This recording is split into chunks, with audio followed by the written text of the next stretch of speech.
El título de la presentación nomás ya nos da a entender un enfoque diferente. ¿A qué me refiero? Cuando uno a veces busca sobre clean code y todo esto, siempre uno encuentra clase A con 3 campos, clase B, 4 campos, ¿sí?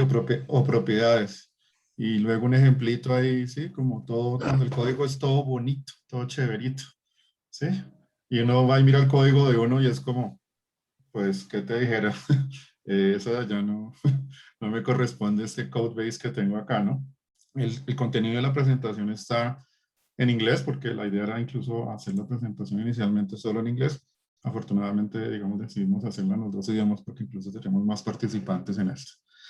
Entonces, ¿qué temas se van a cubrir acá? ¿Cuál es el contenido?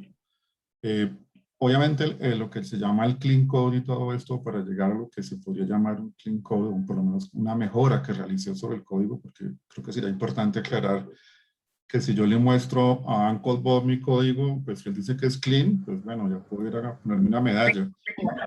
Pero, pero si de pronto otra persona ve el código, le puede encontrar 3, 4 defectos rapidito, ¿sí? Y también eso depende de qué queremos que haga el código. Les agradezco un poquito a los que tienen de pronto el micrófono abierto para que silencien el micrófono para evitar interrupciones. Entonces, ¿qué es el refactoring y cuándo se necesita? Según mi concepto y lo que busqué.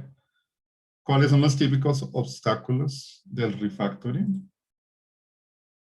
¿Qué es un code smell? Como cuando me dice algo aquí, como que veo que es como repetitivo, algo que podría ser mejor. Vamos a definirlo y vamos a hacer ejercicios al respecto. De hecho, buena parte de la presentación es alrededor de eso. Por eso es un enfoque práctico, ¿no? Finalmente. ¿Cómo detectar las oportunidades de refactor? Es como reforzar un poquito más esto, pero ya un poquito más conceptual. Bueno, los ejemplos como tal que les decía. De esos ejemplos y de la forma en que yo lo explique y tal vez de la práctica que ustedes hagan en el día a día, ustedes van a llegar a sus propias formas de hacerlo. Obviamente eso es como todo, ¿no? O sea, para las recetas está la cocina, ¿sí? Para el desarrollo de software también hay recetas, pero hay gente que las altera y descubre cosas maravillosas que se llaman, ganan premios, ¿no? Entonces es bueno tener recetas, pero es bueno también saber cuándo romperlas. Bueno, lo que yo llamaría consejos. Conclusiones casi nunca me gusta llamarlo porque es bueno que cada uno llegue a sus propias conclusiones de que haya aprendió. Y al final hay una referencia, no son las únicas porque si ustedes buscan clean code, pues mejor dicho, les salen ahí bastantes resultados.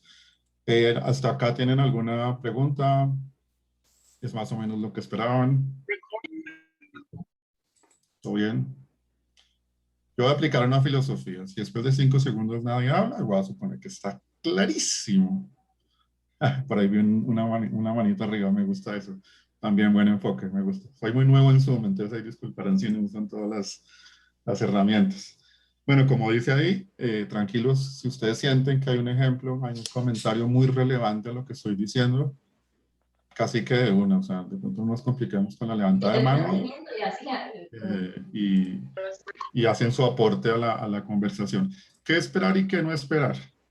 Como ya les comenté, la idea es compartir conceptos, experiencias tácticas, enfoques que yo he encontrado útiles, patrones que son comunes, de esos hay muchos, hay listados, hay sitios web con listados y con nombres y títulos oficiales, y como envidia de funcionalidad, no sé si la traducción sea muy correcta. Luego les muestro eso, me parece muy curioso porque no sí lo ve, pero no se me hubiera ocurrido que se tenía un nombre. Como les dije, pues no hay recetas mágicas, esto simplemente con la práctica, y la práctica uno va además de los conceptos, pues va reforzando y levantando como sus propios mecanismos para hacer esto. Como ya les comenté, seamos colaborativos, su punto de conocimiento y experiencia me parece importante y es valioso para mí. Quiero que tengan claro una cosa, no sé esto a cuántos vaya a desalentar, creo que para muchos es obvio. Tratar de mantener el código limpio requiere un esfuerzo adicional a la tarea que ya tengo. Eso no implica necesariamente trasnocharse, madrugar, todo esto, sino tal vez un esfuerzo que cuando uno ya siente un desgaste y decir, ay, al fin voy a mandar el pull request de esta tarea, al fin la terminé, alejarse y mirarle y decir, bueno, ¿y cómo está mi código? Yo miro mis propios pull requests y miro mis cambios como si fuera alguien más y me hago code review. Y enseguida miro y digo, oh, ¿qué hace esto acá? Esto ya está en un método, lo estoy llamando 3 veces. ¿Sí? Entonces, ese esfuerzo adicional, pero ese esfuerzo adicional vale la pena. Nos va a ahorrar una cantidad de problemas, ya vamos a ver. Como esto es un tema largo, no solo el de la presentación, sino el tema en general de mantener el código limpio, no esperen volverse buenos en el primer intento. No sé cuánto nos pasa que vamos a iniciar un framework, cualquier cosa, y si el Hello World no nos sale, ya queremos sí, cerrar el portátil y digo, no, mejor me dedico a la pintura. Entonces, no se preocupen si el tema no les, ¿cómo se llama? Al comienzo no saben cómo abordarlo. Empiecen por baby steps, pequeños pasos para llegar más allá. Listos. ¿Qué es un refactor y cuándo se necesita? El refactor como tal es una reestructuración de un código actual que ya funciona, pero al hacer este cambio no debo cambiar su comportamiento. Por eso es que tal vez algunas personas, managers o de más arriba, que a veces desafortunadamente solo ven dinero, dicen, pero yo para qué quiero un senior invirtiendo 2 horas arreglando algo que ya existe, que ya funciona. ¿Sí? Eso lo vamos a abordar más adelante. Entonces, la mayoría de veces los refactors suceden por algunos de estos 4 motivos. Vamos a darle un poquito de velocidad acá. Bueno, se me fue uno, no importa. Una es mejorar el desempeño.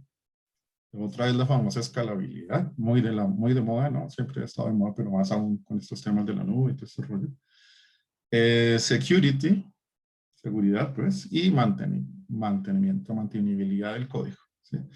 Yo voy a hacer lo que yo llamaría un reality check. Puede ser un poco fuerte leerlo como lo voy a leer, porque es la experiencia que he tenido en algunos proyectos, no en Globant, afortunadamente. Pero en proyectos anteriores, yo soy muy nuevo en Globant, llevo apenas 3 meses. Generalmente los temas de performance solo se arreglan cuando el cliente lo reporta, ¿no es cierto? O sea, casi nunca no escucha a alguien, no, pues Mauricio, ¿por qué no le sacas un tiempo y arreglas ese reporte y le quitas unos cuantos segunditos? Pues el cliente nos ha quejado de que se demora media hora hasta el día que por esa demora no pudo presentar una licitación. ¿Sí?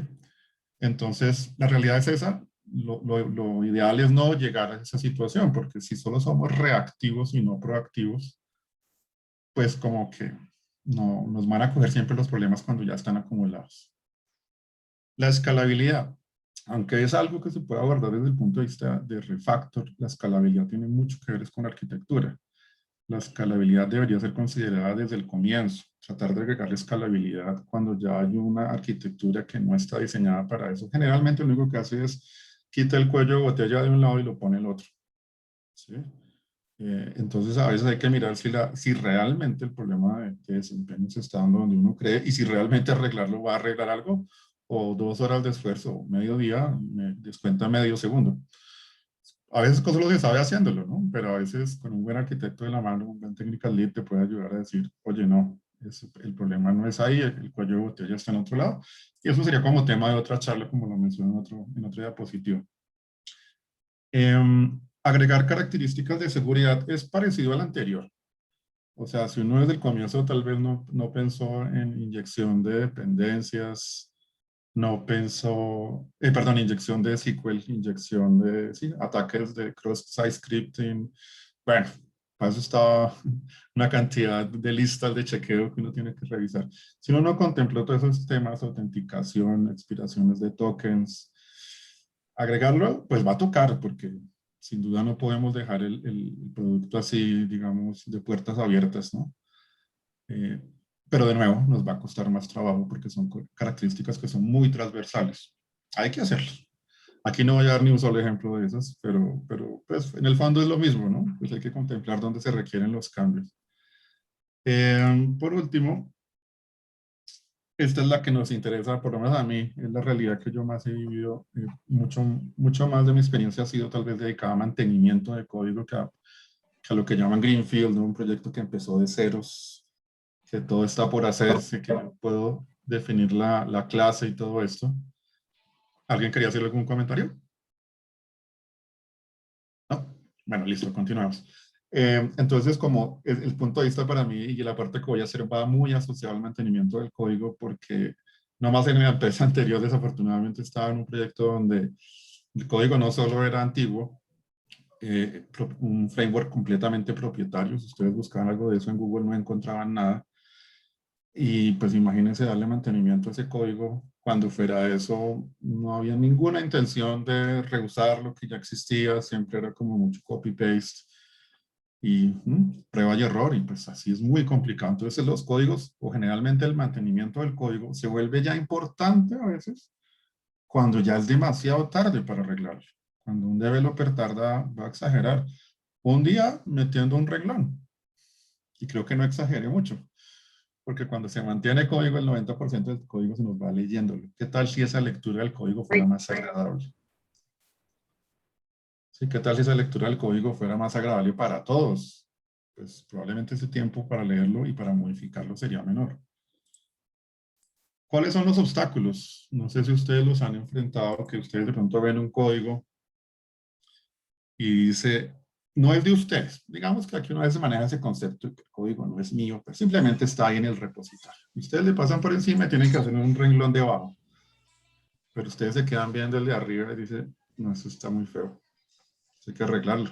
Pero lo primero que uno piensa es, no, no quiero dañar nada, ¿no es cierto? No sé por dónde empezar, o sea, si lo cambio, cuántas referencias estaría afectando, ¿sí? Para Ya mí, funciona, déjalo. señor, Normalmente dicen, si ya funciona, déjalo así. esa es una filosofía, no, y esa no hay que dejar de aplicarla, ¿sí? Porque finalmente piensen que el código va creciendo demasiado y sin duda hay que saber qué batallas dar y cuáles no, ¿sí? Hay que saber a qué temas metérsele y a qué temas no. Eso que los da la experiencia de alguna manera. Si uno sabe que este es un método de la capa de acceso a datos, genial si tu refactor recorta el tiempo de acceso a base de datos. Pero si en ese proceso por allá dañaste algo raro cuando es con vistas, y explota el error en producción. ¿Sí? Entonces ya vamos para allá de cómo nos protegemos de eso si es que queremos meternos allá y gracias por tu aporte.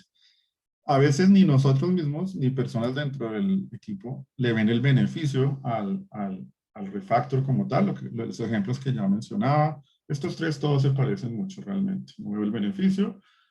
Nunca he visto una tarea, digamos, que se llame como refactor porque sí, la tarea se llama refactor. No, la tarea se llama crea un menú y si uno en el proceso de pronto es un refactor es otra cosa, ¿sí? Pero casi nunca uno ve a alguien que asigne puntos o recursos a una tarea y la llame refactor. Eh, Esta es una que es un poquito difícil. No, yo quiero, mi equipo quiere, pero el líder no mete los cambios que son, ¿para qué mete ese cambio y ese refactor? Es un juego ahí un poquito cultural de cómo hacer que también, sobre todo cuando ese jefe, en el caso nuestro, por ejemplo, que interactuamos con clientes, digamos que, supongamos que todo Globant, si adoramos los refactors, si queremos los refactors, pero de pronto nuestro cliente pues ve la cosa un poquito más simple de no voy a gastar tiempo de un ingeniero en algo que ya funciona. ¿Sí? Entonces es un tiempo un poco complicado vender esa idea y se trata precisamente de ir demostrando que se puede hacer para que ya la siguiente vez se vaya volviendo como una práctica que vamos vendiendo de buena manera a nuestros clientes. Bueno, si no quiere romper nada, pues yo no sé esta respuesta qué tanto les va a parecer populares o no a ustedes, pero la respuesta sería como, en vez de que esto es un diálogo, yo diría pues use las pruebas unitarias, ¿no? Para eso están. Corra las pruebas unitarias, haga el cambio, vuelve y corre las pruebas unitarias y debe arrojar los mismos resultados. Si quieren, le pueden quitar la palabra unitarias, aunque se corren algunas pruebas. O sea, ¿con qué me estoy enfrentando? ¿Sí? ¿Qué tan fácil es probar esto que estoy a punto de modificar? Yo menciono aquí Uncle Bob, y aquí sí tengo que admitir que soy muy ignorante en los nombres de las eh, personas que aportan a estos temas. Yo a veces me fijo mucho en los conceptos y no siempre me fijo en los nombres. Y menciono Uncle Bob porque es como el que yo fui introducido al tema del código limpio. Entonces, no sé por dónde empezar. Ahí está la respuesta enfrente. Revise los principios del Clean Code, ¿sí? Porque a partir de los principios uno ya tiene pues un comienzo, como dice su palabra, ¿no? no le ve el beneficio, pues un código que no es mejorado, actualizado, eventualmente se vuelve deuda técnica. La deuda técnica es precisamente ese punto, es todas esas cosas que uno va echando en la bolsa de algún día lo cambio, algún día lo cambio, y cuando va a ver la bolsa se vuelve un camión, y cuando va a hacer el cambio en el proyecto, pues el camión no le deja mover porque, pues hombre, para mover un renglón, se me desbarata todo el camión, ¿sí o no? Entonces, si no estamos siempre como atajando esas deudas técnicas, esos code smells, esas cosas por mejorar, aunque sea poquitos, muy rapidito se nos sale de control el proyecto. Esta es una de las estrategias principales y yo realmente la descubrí recientemente con mi cliente. Y es, pues, meto el refactor, ya miremos si el chat, meto el refactor en la tarea que me está pidiendo la persona. Es decir, casi que el refactor lo rescuro, es mientras que hago la tarea. Estoy haciendo la tarea y de pronto dice, paso por un código y digo, uy, no, esto no está bien. Y aprovecho y ahí lo mejoro e implemento el feature de paso. Entonces, es como un combo. Sí, no es que no es un chantaje, ¿no? No es como si usted no quiere, si no quiere el feature, pues tampoco, si no quiere el refactor, pues tampoco le hago el feature. No, no. Pero es invertir ese mismo tiempo, eso es clave, y eso lo menciono más adelante. Eso requiere un esfuerzo adicional, porque la idea es no desviar los tiempos de entrega, pero sí quedar tranquilo con que lo que uno entregó, bueno, a mí sí me persigue por la noche, no sé, pensar en que tengo 3 métodos que todos hacen lo mismo y que están en diferentes lados. Eh, Sí, vamos a mirar un poquito las preguntas que están allí en el chat. Si ya funciona, déjalo así. Igual es una mentira. Sí, eso es de doble filo. Hay muchas cosas que son de doble filo. Lo del Sonar Cube lo mencionamos muy al final. La verdad no lo sé usar, nunca lo he usado. Dará pena decir que un software designer, pero bueno, toca aprender a usarlo. El principal beneficio de hacer refactor, mira, para podérselo expresar al cliente, digamos que lo he tocado por el ladito, pero en el fondo es decirle, pues mira, cuando arranquemos el proyecto, como el código es todo nuevo, todo limpio, ¿no es cierto? Muy fácil de mantener, poquitas clases. Eh, pues hacer este cambio va a tomar 4 horas. Si no mantenemos el código así de limpio durante todo el proyecto, un cambio idéntico de la misma complejidad puede tomar el doble o el triple, que te va a costar más. Entonces, si nos permites invertir parte del tiempo en mantener la casa limpia, que en el fondo es lo mismo, cuando ustedes buscan algo en su casa, ¿no lo encuentran más rápido cuando la casa está ordenada? Bueno, según quién hizo el orden, ¿no? A veces hacen daño si le ponen uno las cosas donde uno las necesitaba y uno, no las encuentro.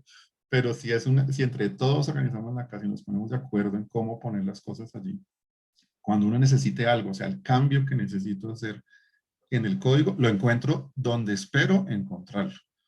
Yo no espero encontrar un método de la clase persona en la clase orders. ¿Qué hace allá? ¿Cuánto me demoré en encontrarlo allá? Y si yo me demoro, se va a demorar Miguel, se va a demorar Daniel, todos van a demorarse en encontrar esa cosa allá. ¿Y por qué eso fuera de lugar? Pues voy a agrandar un poquito el chat que se puso buena los comentarios allí. Diferencias entre Clean Code y Clean Architecture. Yo de hecho tenía pensado que como segunda parte de esta charla podía ser Clean Architecture. Tomé un curso hace relativamente poco y tengo por ahí mis buenos apuntes.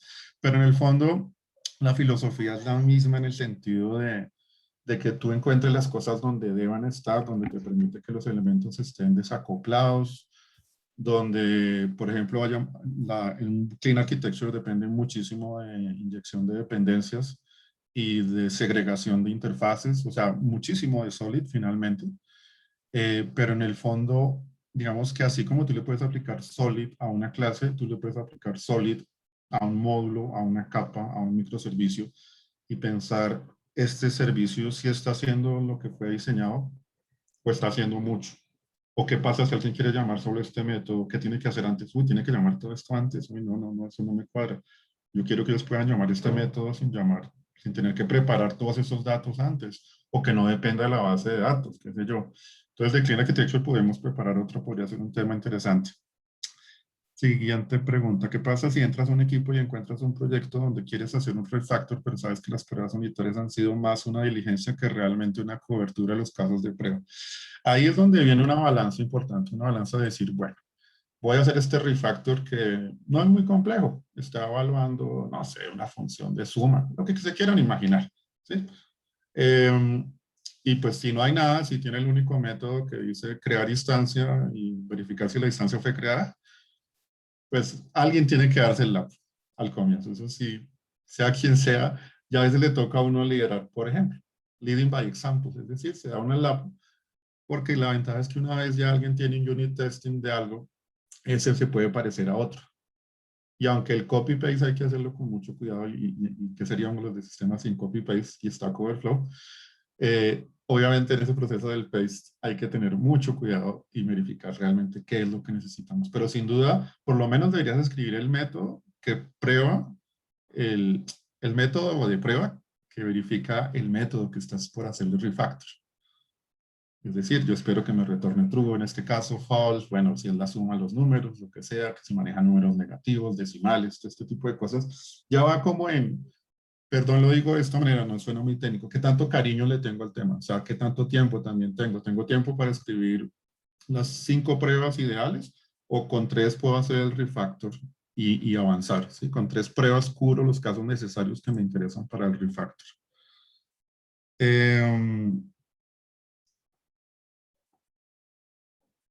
Uy, está buenísima esa pregunta. Las interfaces de Microsoft y muchas otras interfaces colocaron ese tema del AI. Yo el tema del AI nunca lo leí, pero siempre lo asimilé de una forma diferente. Fue la primera vez que leí una interfaz en inglés, porque si uno la lee en español suena raro. ¿A qué me refiero?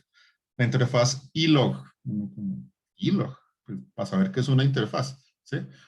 Pero si yo le leo como iLog, es como, ¿qué hago yo? iLog, iPrint, iWrite, ¿sí? Me parece muy, muy legible, digamos, ¿sí? ¿Cuál podría ser una desventaja? Y hay una cosa que habla en Clean Code y es que usted no debería llamar su variable asociado al tipo o su tipo, sí, sí. Sí, podría ser, no sé, si usted quiere ser tan explícito, pues llámela Logger Interface o Logger y yo voy y miro y es un interface. Ah, ok. Sí, un ejemplo que les doy. Si la clase se llama empleado, el ID debería llamarse simplemente ID, no otra vez empleado ID. Es por una recomendación. Sí, listos. Entonces retomémonos un poquito allí en el tema. Legibilidad del código, nombres de los métodos, eso se podría hacer casi toda una charla. Lo vamos a ver durante la práctica y si no lo vemos durante la práctica, de pronto me podrías aportar, no sé, digamos, un pedacito de código, un enlace, de alguna manera algo, porque de eso hay toda una filosofía de cómo nombrar las variables, cómo nombrar los métodos, el verbo, dónde va el sujeto. Hay gente que lo pone al final para que se agrupe por entidad, hay gente que lo pone al comienzo para que se agrupe de otra manera, qué sé yo. Este tema precisamente iba asociado a lo que también preguntaban en el chat, explicarle al sublíder que si el código no se, no se resuelve o no se va mejorando, pues se vuelve cada vez más complicado y nos va a tomar más tiempo. Apenas le dicen a un líder que lo que antes tomaba una semana ahora toma 2 o una semana y media, eso le llama la atención. Eso le parece un factor interesante. Bueno, esto es importante. Los frameworks, es muy normal que ellos hagan, y quería subrayar, vuelvan obsoletos los métodos, ¿sí? De un momento a otro un framework dice, no, este método está obsoleto. Y uno estaba contento llamando ese método en 20 sitios porque me dice, pues es el método del framework, ¿no? Incluso haber encapsulado ese framework en un método propio, me hubiera ahorrado ese problema. Porque solo llamo mi método y si ya cambio de framework, incluso cambio de versión, cambio un renglón y cambia todo mi proyecto.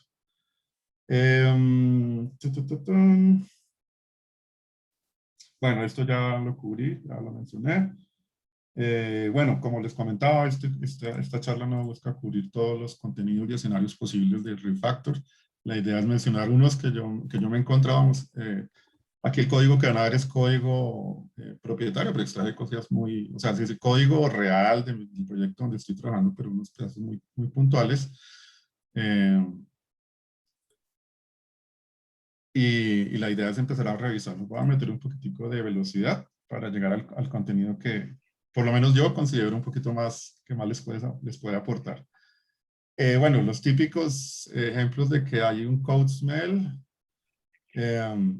Primero vamos a ver unos ejemplos. Simplemente, sí, hice un pequeño cambio y se me cambió en todo lado. Eso es como normal, ¿no? Pero a veces cambia de una manera inesperada en sitios donde uno no, sí, el comportamiento no es el mismo. Sí, es como magia, o sea, como que che, cambió una variable y ¡pah! Por allá se dañan todas las cosas, ¿no? ¿Qué pasó? Esta la pongo así, tal cual. Me demoré 3 horas entendiendo un método, ¿no? Es como que a mí se me hace que ese método se puede escribir mejor. Y ya que yo lo entendí, tal vez podría hacerle un favor al resto de la humanidad, por lo menos que se encuentre ese código, de dejárselo mejor que lo encontré. Se siente que estoy haciendo lo mismo una y otra vez. Ese es el más claro de todos. O sea, como que las mismas 3 secuencias de llamados, mismas 3 secuencias de llamados. Ya como que la tercera vez uno decir, "Oh, tal vez me debo meter esto en un método, ¿no?" Esta es una que la quiero mencionar porque nos hemos encontrado unos códigos, unos comentarios interesantes en nuestro código como eh, el señor query le pusieron, y era un query, no sé cuántas páginas era, y tenía un diálogo y todo. Eran comentarios, era una novela ahí, comentarios. Pero en general, si ustedes encuentran más comentarios que código útil o entendible, es candidatísimo. O sea, si necesita 3 párrafos para explicar 2 renglones que vienen abajo, ah, code smell, algo me huele mal, ¿sí? Finalmente, como dice esto, el code smell no son bugs o errores como tal, errores en el sentido de que no producen el funcionamiento esperado, lo producen, pero es difícil de mantenerlo. Lo que quiere decir esto de code smell es que son violaciones de los fundamentos del desarrollo de software.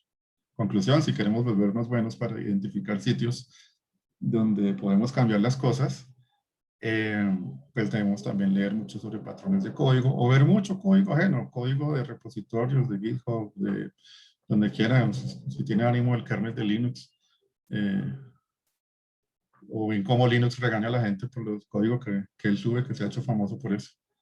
Aquí hay una frase que me encantó, dice, cualquier tonto puede escribir código que un computador puede entender.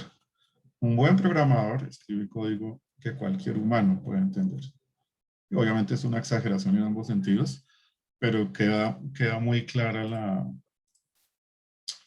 lo que quiere decir. ¿Y cómo se detectan? Pues usando los code smells. Entonces al fin vamos a llegar aquí al tema. Vamos a saltar esto que simplemente es un índice de lo que viene, simplemente para agilizar. Uy, me volví por acá. O sea, esto que está aquí arriba son ejemplos, los vamos a recorrer. Son cosas que yo he encontrado, no le puse nombres bonitos, es como una forma de resumir el título. Pero esto de acá me parece clave mencionarlo. Yo no sé cuántos proyectos trabajan code reviews, si los manejan todos o no. Pero si no tienen code reviews, invéntense alguna manera de hacerlo, porque si no, no hay otro sitio donde uno pueda mirar el código de los demás compañeros y la gente está haciendo merge como sea o están trabajando en una carpeta compartida. No quiero tener pesadillas con eso, mejor dicho. Entonces, el mejor lugar es cuando se está por hacer el code review. Ahí es la oportunidad para uno mirar, oye, ¿no hubiera sido mejor esto? ¿O por qué no reusaste tal otra clase que ya tiene eso? ¿O tal método que ya lo hacía? Ah, ya existía, no sabía, ¿sí? Entonces, y la idea, y yo me doy cuenta porque yo a veces hago unos code reviews que parecen como hechos por Sheldon Cooper, ¿sí? Como muy psicorrígidos. Entonces, la idea es hacerlos como una propuesta. Es decir, te sugiero que hagas este método. O me parece que, ¿sí? No nos quedémonos en la crítica de decir, eso está mal, qué código tan feo, estás violando el patrón, bla, bla, bla, bla, sino decir algo más allá y hacer una propuesta de una vez de cómo mejorar. Bueno, ese es otro tema, lo podemos abordar luego. Simplemente es que aquí no hemos abordado mucho de pronto el tema de performance, pero es que se requiere, y creo que ya hay charlas al respecto de performance, porque performance hay a muchos niveles, desde bases de datos, en memoria, bueno, en disco, ahora con la nube, en los APIs. Entonces eso no es como el alcance de esta charla. Listo, al fin llegamos a la práctica, pero antes de llegar a la práctica, ¿alguna pregunta? No he mirado el chat, la verdad. Ah, están compartiendo enlaces, me parece excelente. Sí, Uncle Bob tiene un libro de Clean Code que es como de los clásicos. Él tiene un contenido, no sé si todo ya es monetizado, pero él tiene todo tipo de contenido, algunos gratuitos, pero hay muchísimos, muchísimos, muchísimos, mucho material orientado incluso por lenguajes como VI para Java y todo esto. Listo, entonces, este es el ejercicio. Díganme que si alcanzan a leer la fuente, el texto de ahí. Sí, señor. Uno ve ese código, yo creo que ustedes todos han visto esos parámetros true, false, ¿no? Por todo lado, true, false por aquí, true, false por allá. Y si uno mira solamente el renglón 1 al 5, uno diría, ¿qué está haciendo eso? O sea, hace false para que juega. Le tocó uno mirarla allá, que puede ser en otra librería, ¿no es cierto?, en otro sitio. Abrir el código. Ah, es enabled. Ah, es para saber si el ítem del menú está en gris o está disponible. Mm, como que no, ¿no? Esto es un code smell porque si ustedes se fijan, enseguida tengo un método que está como haciendo dos cosas. Puede sonar muy sutiles. Pueden imaginarse esto tan complejo como quieran. Entre el if y el else pueden haber cientos de renglones. Pero es una bifurcación, es decir, a veces el método hace una cosa y a veces el método hace otra. No solo eso es difícil para seguir a veces, cuando es un código complejo, sino que a la hora de unit testing también me toca crear más pruebas, ¿no es cierto? Porque descubrir el else, luego el else con el if, luego el if con el else if, y ya. ¿Qué pasaría si yo lo hiciera un poco más explícito? Y aquí vamos un poquito con el tema de los nombres. ¿Qué pasaría si yo creo dos métodos? Uno para ítems del menú habilitados y ítems del menú deshabilitados. ¿Ven algún if else por algún lado? No. Esas bifurcaciones pueden sonar tontas. Cuando uno está cansado 4 de la tarde tratando de hacer seguimiento de un código y no se metió a leer, uno queda como, ¿qué? ¿Qué pasó? La idea es que el código sea muy legible. Fíjense, el renglón 21 en la numeración no coincide simplemente porque es otro archivo que tengo ahí debajo. Un mismo archivo con diferentes, el ejemplo va debajo simplemente. Entonces, create enable menu item y create disable menu item. El código me está diciendo tal cual qué está haciendo.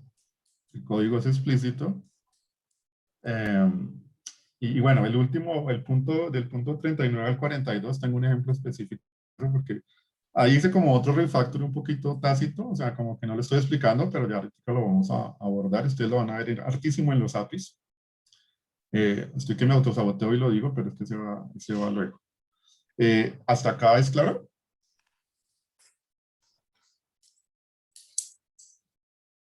Les doy un ejemplo de por qué los parámetros booleanos son una mala práctica. Miren ese renglón que puse ahí debajo. ¿Sí? Create menu item true, false, false, false, true. Ya. Muchas gracias. Muy útil. ¿Sí?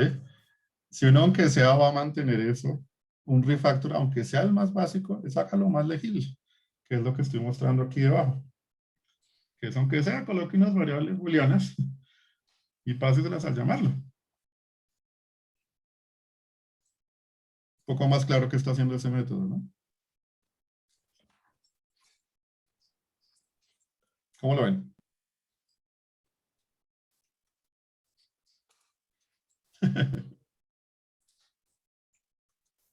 De pronto muy básico. Sigamos subiendo un poquito de nivel. Vamos a ver si la animación me sale bien. Esta diapositiva me iba costando sangre hacerla por las animaciones. Este es otro código real. ¿Alguien se anima? Pronto yo sé que leer código ajeno, sobre todo cuando no mide el proyecto de uno. Pero alguien nota aquí algo así como que le llame la atención, que le parezca como repetitivo, que podría ser como que, oye, ¿por qué hacen eso tantas veces? El else, ¿no? El debe un número de renglón, ¿verdad? O sea, el else viene por allá arriba de otro código, ¿sí? Simplemente extraje un pedacito. Digamos que concéntrate de la línea 3 a la 12. No te pongas a tratar de entender a nivel de programado esto en qué lenguaje está, no. Haz de cuenta que eres una máquina de reconocimiento de patrones y que cuando ve algo, ups, esto ya lo había visto antes. Ups, esto ya lo había visto antes. Si no lo ven, no se preocupen.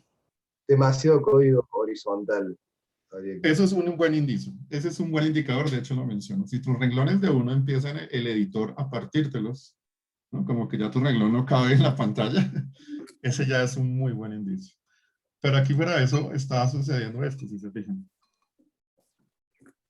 Sí, no. Primero, el código no es nada legible, o sea, ni siquiera para mí que alguna vez pasé por ahí, yo ni me acuerdo esto que hace. Lo vuelvo a leer y es como, ¿what? Y fuera de eso este otro.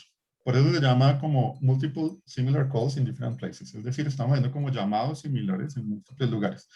Yo he escuchado hartas veces que la gente le dice, ay, pero solo estoy haciendo, no sé, dataset en la columna tal o en la grilla posición 8 y ya. Eso siempre, eso es rápido. Yo puedo llamarlo cuantas veces quiera. Pues puede ser rápido, pero ¿por qué no le damos un poquito más de sentido? Y este es el mismo código. Van a ver cómo se vuelve un poquito más legible. Porque lo que en el fondo estoy haciendo es, estoy obteniendo el record ID, solo una vez además, y le estoy dando sentido. Y luego lo estoy encriptando. Y luego sí hago las cosas relacionadas con la interfaz gráfica. Esto lo que hace es setear unas URLs en la página web, ponerle, sí, concatenar y todo este rollo. Pero si ven que el código para abajo pareciera que no fuera ni siquiera nada relacionado con el de arriba.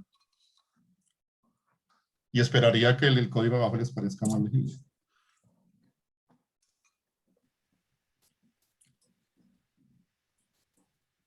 Sí, también se estuvo convirtiendo mucho a string. Se podría usar. También. Sí. Aquí este es un candidato a más refactors. De hecho, yo tengo los... Creo que también está modificando dos objetos diferentes, porque en la misma rutina. Está el WL link y el otro de abajo, el edit link. Ah, sí, exacto. Tú podrías, ahí estás aplicando como la S del Solid, del single responsibility, es como, hombre, aparte estamos modificando tres, doble link, o link y edit link, ¿sí? Este es un muy buen candidato a seguirlo, no lo pudiera seguir desglosando. De hecho, era la siguiente pregunta y ahí te me adelantaste y me parece buenísimo. Hay otro aspecto. Lo quiero mostrar acá, perdón un momento, a ver si esto sirve.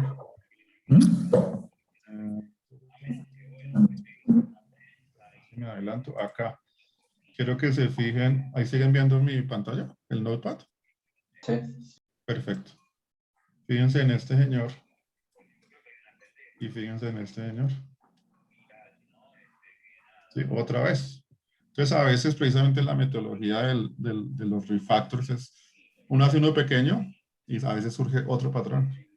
Y ese otro patrón hace un refactor y a veces, y pues hay que saber bien qué camino quiere uno precisamente tener funciones que hagan una sola cosa. Uno debería tener, por ejemplo, una función que setea los atributos del WLink por aparte. Otra función que, o método, perdón, a veces los intercambio los términos, que hiciera solo esta parte. ¿Sí? Y Una otra que pregunta, sí. Dime, todas las que quieras. una pregunta, Mauricio, acerca de si vemos la línea 27 del ELS, ¿cierto? Todos esos string.format que estamos viendo, el aplicar nuevas características o features, como por ejemplo la interpolación, ¿aplicaría dentro del clean code? Sí, claro, o sea, digamos que eso va un poco en estilos y no sé si me salté la diapositiva, se me perdió el texto, pero una cosa importante es que esto no es individual, o sea, no es lo que se le ocurrió a Mauricio, ¿no? Y la idea es que haya como un guideline. Por ejemplo, se prefiere string interpolation a string format. Siempre usar string builder y no usar concatenación en .NET. Así como una pequeña lista, un pequeño checklist de cosas y que todos estemos de acuerdo. Idealmente, cuando hacer un do while, cuando un for, cuando un for each, cuando link queue, qué sé yo. Todo eso tienen que ser acuerdos que hagas con el equipo para que precisamente el código que se aporte al repositorio parezca hecho por un equipo y no que es que Mauricio siempre lo hace así. Ah, les pasa, yo creo que les ha pasado que alguien pasa por un código, ese código es de Carlos, eso fijo, es de ahí, perdón si hay algún Carlos acá, no es nada personal. Simplemente porque tenemos patrones y formas diferentes, años acostumbrados a hacer las cosas de una manera y a veces durante esos años no hemos revisado los nuevos patrones y no hemos visto por qué usar array.sum en lugar de puntos for each, ¿sí? Si solamente necesito el primer resultado en true, pues usemos .sum. Ese tipo de detalles no solo cambian el performance, sino que hacen el código mucho más legible. Muy buena tu pregunta. Es que Aquí, dime.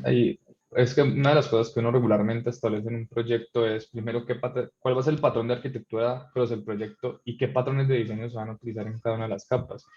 Porque Claro. pues, cada uno tiene una manera de hacer las cosas. Y tengo, porque me ha pasado, tengo devs a cargo muy buenos, pero con experiencias y enfoques distintos, y uno me resuelve de una forma, el otro del otro. Y cuando quiero seguir las dos features, una va por un camino, la otra con el otro, hay cero estándar. Yo creo que hay que poner esas reglas muy claras, esos Claro. estándares, pues todo el proyecto.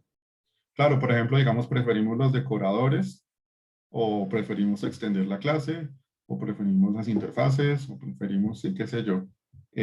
Y todo eso no solo desde el nivel de arquitectura, sino llegar más granular al punto donde uno sienta que todavía puede, digamos, definir la regla. Ya después, eso llegar a meterse, que si el punto y coma va con un espacio y esas cosas, no. Y otra cosa importante, esas reglas en muchas herramientas, tú se las pones.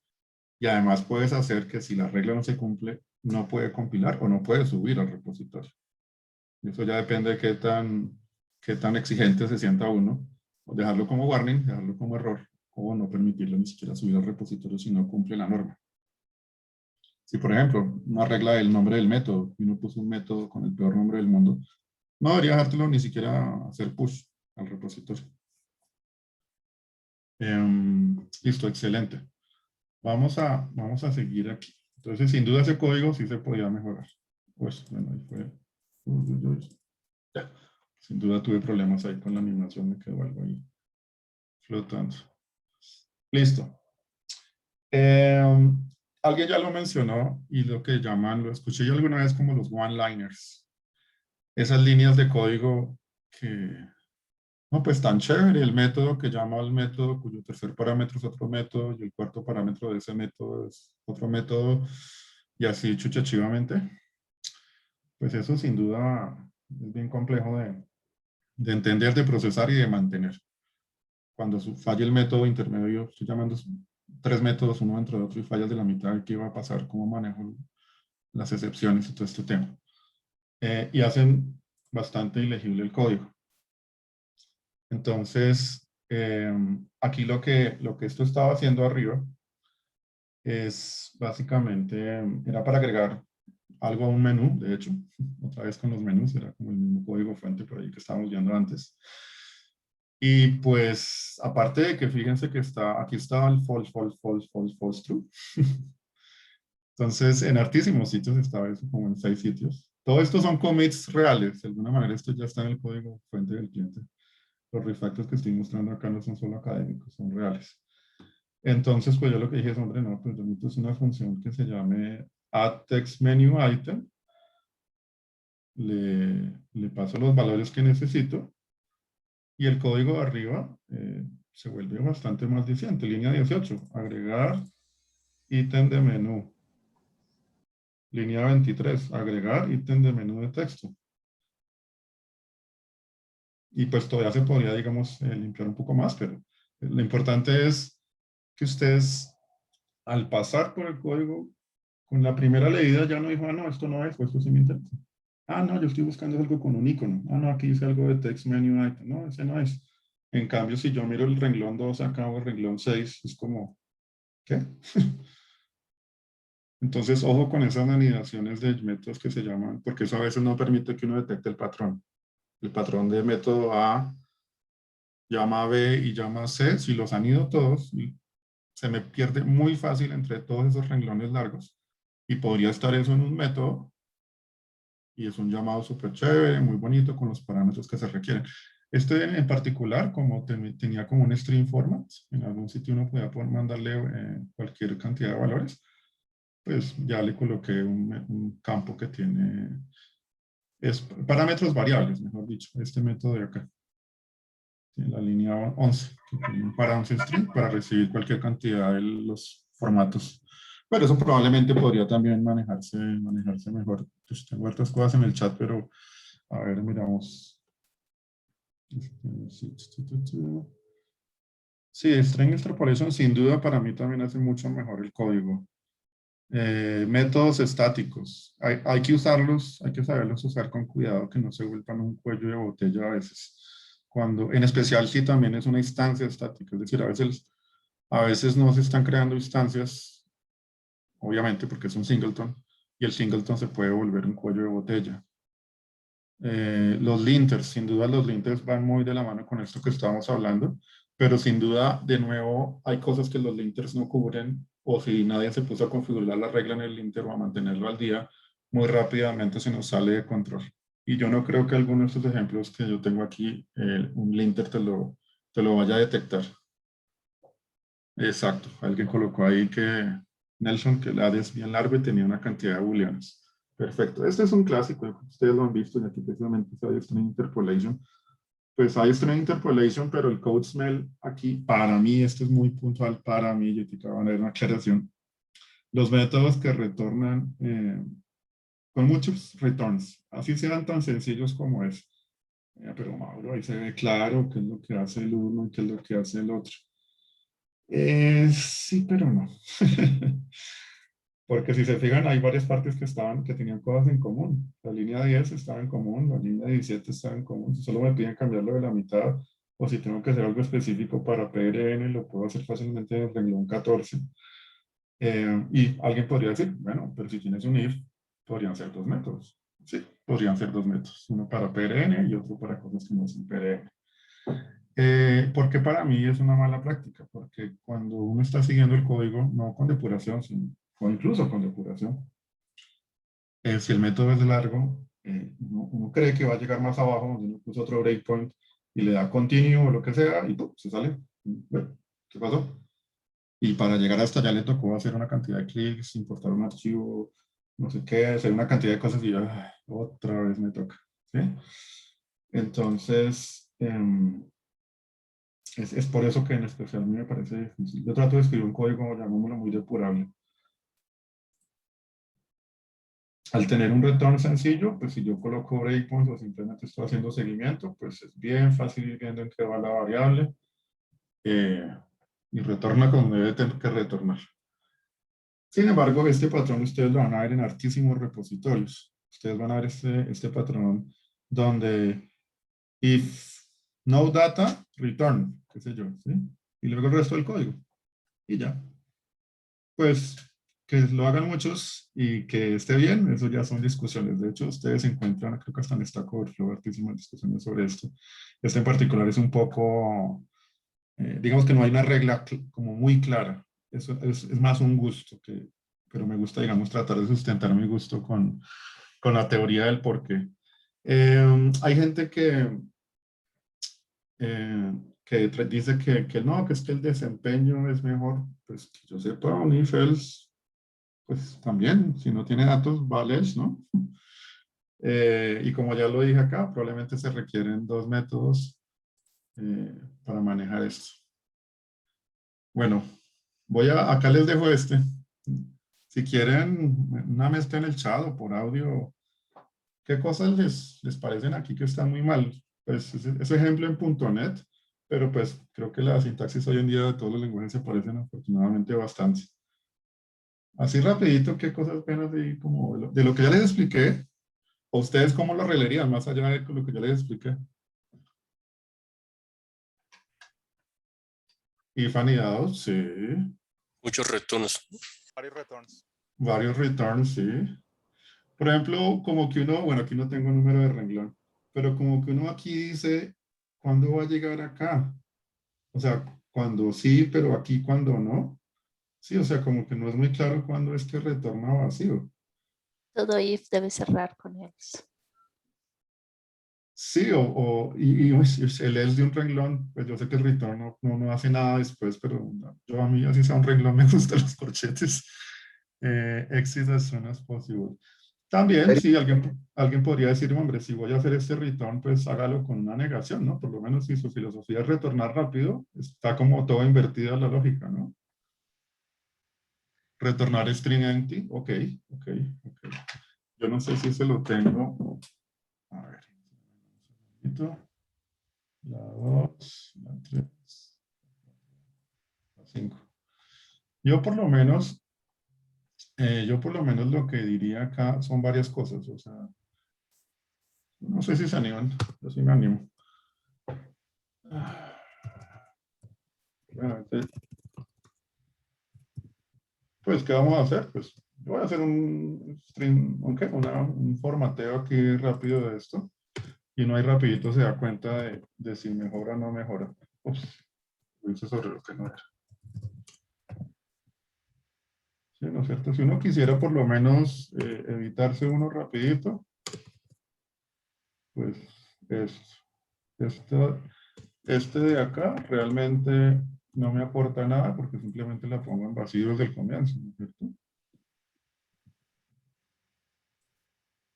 Y por ejemplo, por ejemplo, fíjense, yo había leído ese if como si incluyera este renglón. Eso sí, de un corchete sin paréntesis, a mí siempre me cuesta trabajo leerlos. A veces puede haber un problema de tabulación, ¿no? Supongamos que, a ver, que está así, ¿no? Y está así en el corchete.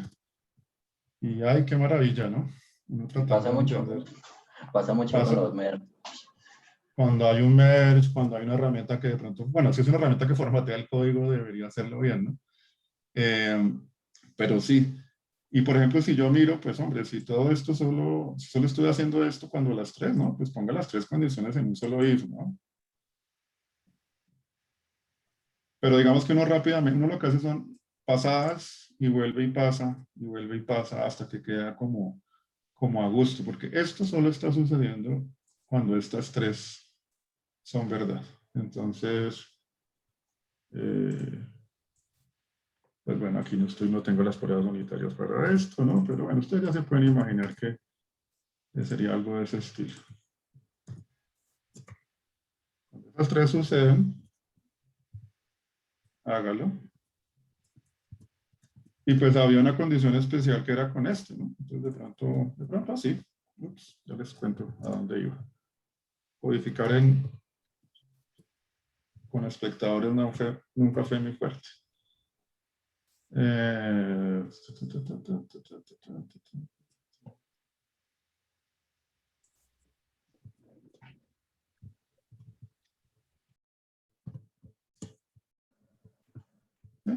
Algo así, ya ustedes luego podrían aplicarlo de hombre, pero si tengo un if con un else, y si tengo un método que hace todo eso, ¿por qué no? Y si tengo tantas bifurcaciones, ¿por qué no de pronto creo tres métodos aparte, verdad?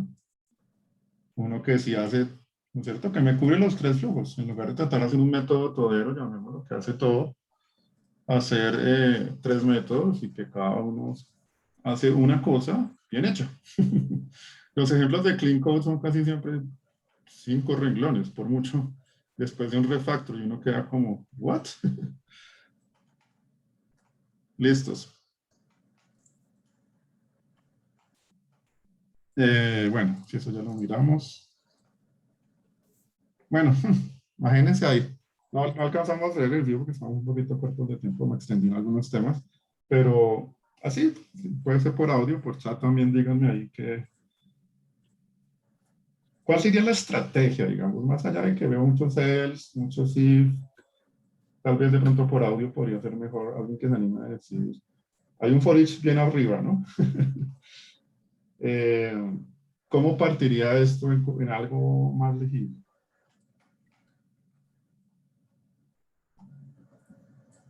Yo sé que es Con un complejo. case. Un case, bueno. Tratar de tirar eso por un link queue. Estás recorriendo con una condición de if cell has node, yo haría un link queue en ese cells con una condición dentro del link queue y iteraría solamente en la respuesta del link queue primero. O sea, primero limpiaría ese primer if antes de recorrer el for each. Sí, buen punto. Este código yo le puse a mirar y tiene tantos ejemplos porque de por sí, no sé, le está haciendo un for each donde cada cosa lleva un select, ¿no? Uno como quería, lo que tú dices, o un link queue, o será que hay alguna vista que me pueda resolver eso. Pero el tema, digamos... Y está abriendo una conexión a base de datos una vez Ajá, por cada iteración. ajá, sí, exacto. Sí, o por lo menos Open Dataset, ¿no? Que toca ver allá adentro qué hace si es que vuelve y la cierra. Yo crearía varios métodos. Sin duda varios métodos, porque es que si uno se fija, aquí nomás tengo ya algo. Hombre, yo debería poderme llevar esto a un Gen 7 y decir, la forma en que yo hago los refactors generalmente es que dejo que los errores me orienten. Es decir, yo aíslo el código y ahí enseguida me va a decir, oiga, pero yo no sé qué es SB. ¿Sí? No sé, entonces aquí sí meto la... Y empieza uno a pasarle los parámetros que necesita. ¿Sí? Ah, que necesita el stream binder. Ah, bueno, ahí se lo paso. Ah, que necesita también los wraps. Ah, listo, yo se los paso. ¿Verdad? Entonces, este método es lo que dicen. Hace una cosa y la hace bien hecha. Y ya con esto reemplazaste eso y obviamente le pones pues un nombre diciente, no sé. Prepare wraps o bueno, iterate wraps. ¿Cierto? Y este, vuelve y juega. Este for each.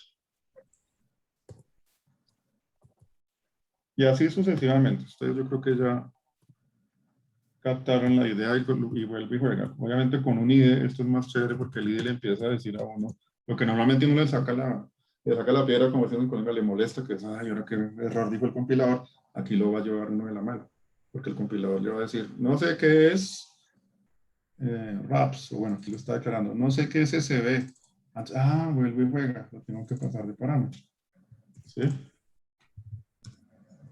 Y así, y ya lo agregan y el compilador ya cambia el error y ya luego empiezan ustedes a sustituir esto. Esto digamos que es, colocamos un nombre no tan pensativo, simplemente un iterate lines. Entonces ya todo esto se vuelve iterate lines, ¿verdad? Donde obviamente le mandaría, no sé, el stream builder, el lines, qué sé yo, y empieza ya, fíjense cómo empieza uno a delegar cada función, pues lo que usted tiene que hacer. Usted no tiene que preocuparse de más, usted olvide si está en medio de un dataset, si está viendo 20 veces o no, pero por lo menos usted preocúpese de solo procesar renglones, usted preocúpese solo de concatenarlos, y así sucesivamente. Todo esto de los if y elf anidados, yo generalmente, cuando yo veo esto, les voy a mostrar una forma, un patrón que yo utilizo mucho para hacer este formateo de datos. No, dejémoslo allá porque ya tengo formateo de... Uy, Dios mío. Ya. Llevémoslo por acá abajo. Que ya como él sabe que el lenguaje me da un poquito de sintaxis. Yo digo, hombre, realmente el llamado no debería hacerlo cada vez.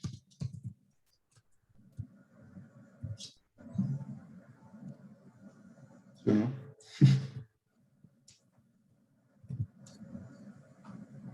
Hay que mirar, obviamente, en dónde se concatena, en dónde necesito, ¿sí? Porque si el if aquí termina, y ahí ya agrego algo. Entonces ahí necesitaría esto, ¿verdad? Y así. Si vuelve y juega, pues obviamente con un valor, un nombre variable, tal vez como content, nombre más diciente, porque finalmente debemos dar buen ejemplo. ¿Sí?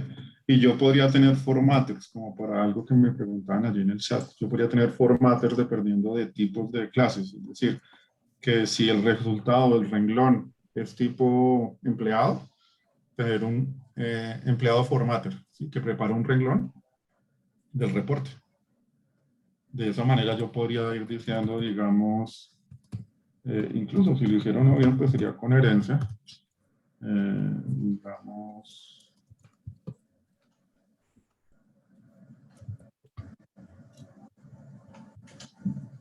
Sí. Pero si alguna cosa pues hereda o no hereda de persona, pues finalmente lo que venga en el renglón, si es del tipo adecuado, allá yo solamente debería, cada uno debería tener su format y ya cada uno se encarga de sus detalles, de yo quiero aparecer con negrita, yo quiero aparecer con esta información, todo esto. Fíjense que aquí estoy usando, ¿sí ven? La celda. Entonces yo podría hacer un método utilitario cell, que yo le paso la celda y él evalúa allá adentro. Si la celda es tipo tal, hago tal cosa, si la celda es tipo tal, hago tal otra. Ah, me gusta ese ejemplo que colocó ahí Frank Silva. If cell has notes. Ese tipo de métodos y de comentarios son geniales. Los is y los has, porque en un if se leen muy bonitos. If employee, sí, has children. Ah, qué cosa tan chévere si es un método, si es un propietario. Sugerir algún libro. Uf. En este tema me parece importante, creo que es más online, porque hay muchas cosas que van cambiando. Por ejemplo, el patrón de Singleton antes se consideraba como una buena práctica y en algunas cosas lo están mandando a recoger, como que ya no se utiliza. Y también hay muchos autores, pero tal vez, si con todo gusto, no sé, me dejan aquí algún correo o algo, les puedo de pronto mandar más material o hacemos una segunda parte para la charla. Ya me pasé 2 minutos, quiero que hagan preguntas, comentarios. Yo puedo una preguntita. En ese desglose del código, pues y buscar métodos para separar funcionalidades, vuelvo y retomo lo de los métodos estáticos. O sea, si en esa separación esos métodos no dependen de ningún miembro pues, de instancia, ¿conviene hacerlos estáticos? ¿Cuál sería una ventaja? La única ventaja que yo le he visto de verdad algo estático es que te ahorra el new. Alguien me puede agarrar a golpes por haber dicho eso, ¿sí? Pero es que tú uno siempre puedes, si tienes que hacer esto, sí, bueno, no sé, helper, ¿verdad? Vuelve y juega. Y luego esto, sí, helper.format cell, qué sé yo. Pues es como cuestión de estilos, lo que tú me dices, si este helper no le importa, no tiene en cuenta ni cambio para nada, pues se puede leer mucho mejor, pues tener el método utilitario y simplemente llamarlo como corresponde, ¿sí? Como que es inmutable en ese sentido, te puede dar como esa tranquilidad y te puede ahorrar un poquito de tiempo. Por ejemplo, en el caso de Angular, cuando uno está en los templates, en algunas cosas a veces le toca hacer trucos para poder llamar cosas que no son, bueno, más allá de las propiedades y todo esto, le toca hacer como unos trucos para poder acceder a clases que están en otro lado, ¿no? Entonces a veces por eso puede ser bueno también propiedades que sean parte del componente de la clase para que yo simplemente las utilice y que tampoco yo esté creando, por ejemplo, ese nombre de esa clase que encontré acá es un CodeSmell de aquí al infinito, una clase que se llama helper sin decir helper de qué. Por Dios, todo el mundo termina metiendo ahí código, ¿no? Head First Design Patterns, creo que alguien me lo había comentado ese libro. Está buenísimo que compartan allí las fuentes, que conozcan las cosas que haya allí de Amazon. No sé si te contesté la pregunta, tal vez podría indagarte un poquito más como de si actualmente se considera una buena o mala práctica o en qué casos, ¿no? Porque eso es mucho así. Es decir, es buena práctica si la vas a usar así, pero es mala práctica si lo vas a usar así. Como usar la escoba para trapear, digamos. En ese sentido, tener métodos de extensión. Métodos de extensión a mí me parecen muy poderosos, muy útiles. Hay frameworks que obviamente ya son cerrados, digamos obsoletos, pero ya no se les hace mantenimiento, pero no tienen código fuente abierto. Y los métodos de extensión, que en el fondo, por ejemplo, LinkQ está implementado así, le dan mucha legibilidad al código y es como una forma muy buena de, obviamente, extender la funcionalidad de algo existente. Porque hace que todo se lea como orientado a objetos. Y no como que siempre le estoy pasando la entidad como parámetro, sino entidad como celda.toFormat. Y fue porque le hice un método de extensión a la celda. Porque te da contexto del Claro, dominio claro. sobre qué se está mandando en tu dominio. Y siempre, y se lee como más parejo. Se está leyendo el objeto y la acción, ¿no? Este es un último que ustedes ya lo habían visto en otro comentario. Qué pena el haberme extendido, pero bueno. Y ahí yo como este material lo comparten, o yo les paso los enlaces por chat de la diapositiva de referencias. Hay muy buen contenido. Esto es algo que ustedes van a ver, no solamente es que los parámetros son booleanos y todo esto, sino imagínense que están haciendo una especie de editor de texto, de imágenes, y les dicen, no, pues inicialmente solo hay que soportar bold, subrayada, itálica. Y dicen, bueno, sí, bueno, entonces hagámoslo, qué sé yo, así, como está arriba. Y luego le dicen, ay, pero es que aparecieron otras 5 cosas. Quieren el color de la letra, quieren el strike, quieren poder rellenar la letra, quieren, bueno, como que, ¿será que me toca cambiar todos los métodos? Entonces, como create text o que manipulan el texto, pues se va a volver cansado. Esto ustedes lo ven hartísimo en los APIs. Es cuando uno crea, cuando hay muchos parámetros, es donde las clases se van a esconder. Es una manera de decirlo.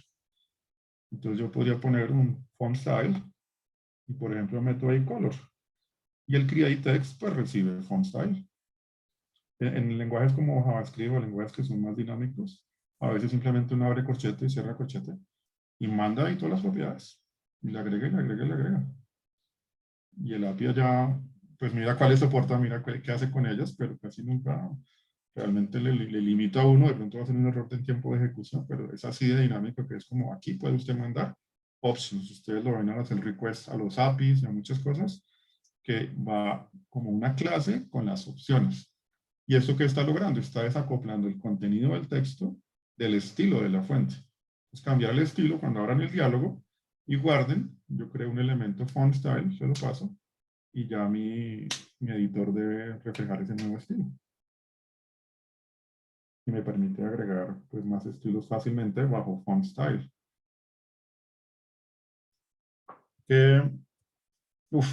Chispas, en la medición del tiempo, bueno, que esto ya lo cubrimos. Esto ya lo cubrimos. Todo lo que estuve yo, la forma que estuve explicándoles, es estos pasos. Encontrar un candidato, ver si existe una prueba unitaria, correr la prueba unitaria y ver qué resultados arroja, aplicar las mejoras, verificar que las pruebas aún arrojen los mismos resultados y si no, pues devuelves el paso 3.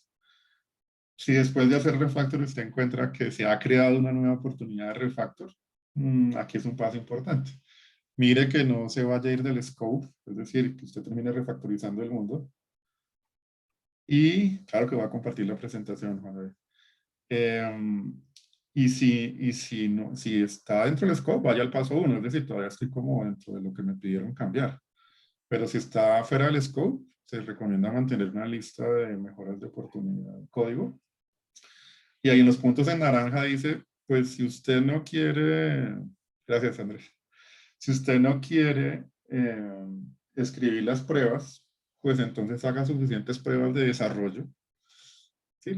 A clic, a mano, como usted las quiera hacer, para cubrir todos los escenarios. Pero pues si eso le parece mucho trabajo, pues no está tan mal de pronto de una vez escribir la prueba unitaria, ¿no? Doble aporte. Dirán, uy, que perdone el término, pero ¿qué tal Lamón? Dejó el código, hizo la tarea, hizo fuera de eso pruebas unitarias y hizo un refactor. Pues sí, pero el beneficiado va a ser cualquiera, incluyéndose uno mismo. Les regalo esta frase. La vi una vez en un foro de soporte de desarrolladores. Decía, uno debería escribir el código como si un psicópata supiera usted dónde vive y usted le va a entregar el código a esa persona. Ahí donde usted deje ese código mal hecho, ¿qué le irá a pasar? ¿Sí? Entonces es dejar el código de la mejor manera que uno pueda. Conclusiones. Bueno, creo que esto ya la abarqué bastante. Yo les comparto la presentación. Yo creo que pues ya cada uno la puede leer. Sí lo quiero mencionar. Los comentarios en el código son muy útiles cuando usted está generando documentación técnica. Si el comentario que está ahí no es para generar documentación técnica, hay que cambiar ese código. El código debe leerse mejor que los comentarios. Eventualmente dicen los más puristas, un comentario es un code smell.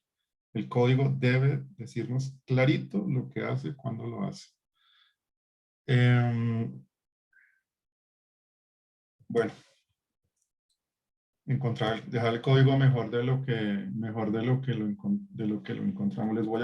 Aunque la presentación esté allí, les quiero dejar como un poquito más a la mano y perdonarán el spam ahí en el chat. Algunos enlaces que yo encontré.